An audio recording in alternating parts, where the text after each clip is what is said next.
Every winter, APAP, the Association of Performing Arts Presenters, holds a conference in New York to bring together artists and presenters.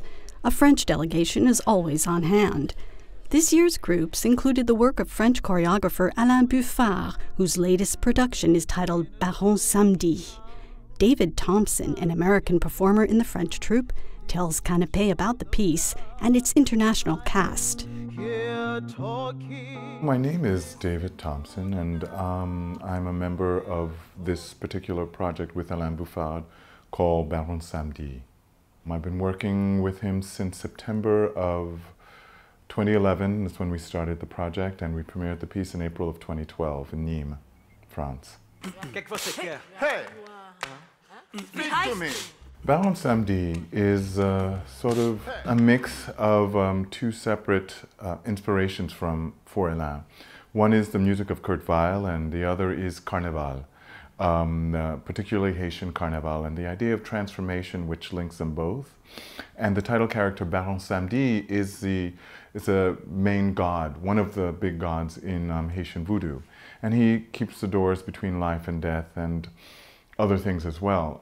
The piece itself revolves around these ideas of how people can become other things. The idea in Carnival is that you have a chance to change and play with history, play with your personality, and become something that you might not be normally in your life. And also it becomes a release and another way of telling a story. For example, in Carnival in Haiti, sometimes they make fun of politicians and corrupt stories that they parade through the streets. Get to dancing. In our production, we have performers from backgrounds from Rwanda, Côte d'Ivoire, Ivory Coast, South Africa, America, France. There are 6 performers and 2 musicians. We do about 9 songs covering the range of Weill's music from 1929 to 49. We do it in French, English, and German.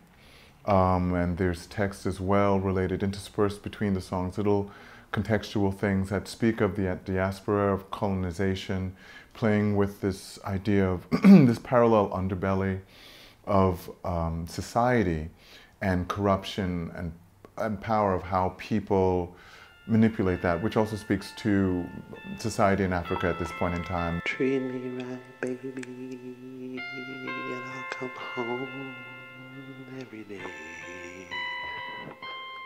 Dance and musical theater are very interesting. There are a number of different aesthetics around that.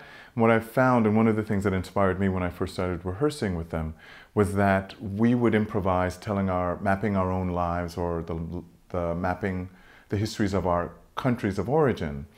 And it was a beautiful opportunity for me to talk about, as well as improvise theatrically, as well as moving on these subjects, creating something out of nothing. You know, speaking about my heritage in Jamaica and the relationship of that, and other performers did the same. You thought I was laying in the streets with the dogs and the dead people. The difference is I think this is more of a performance-oriented aesthetic.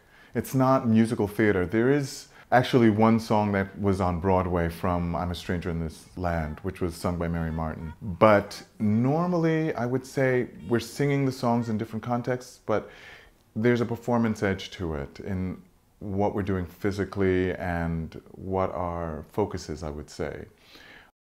I'm unfamiliar with this part. I'm a stranger in myself.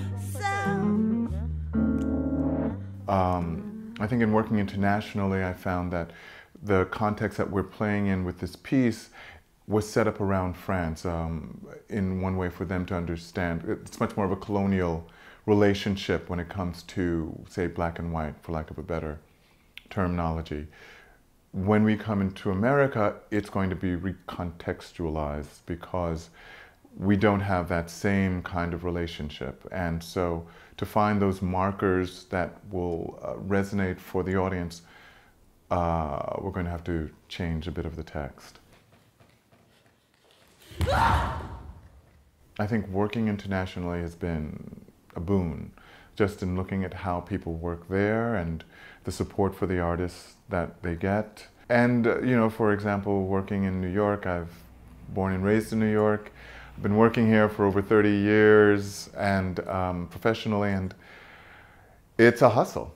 It's a big hustle. And there's a kind of financial and personal respect for the artist that allows them to have more of a normal life and to work in a way that allows them to focus on the work and not so much on surviving in a lot of ways. What are you going to do?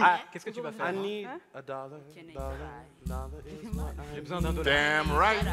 I need a dollar. What's interesting is that this is a really different take for Alain. Normally his work has a certain darker edge to it. This seems like a much lighter, more entertaining thing. And so it's easier for people to enter into it. It's much more accessible, and yet inside of it there are still shades of darkness, but it's a lot more accessible because you can just sit there and listen to the music and enjoy that. But you can also listen to some of the text and understand the references that we're making and how that might color the songs, a certain sense of double entendre within the song. What was sent to the soldier's wife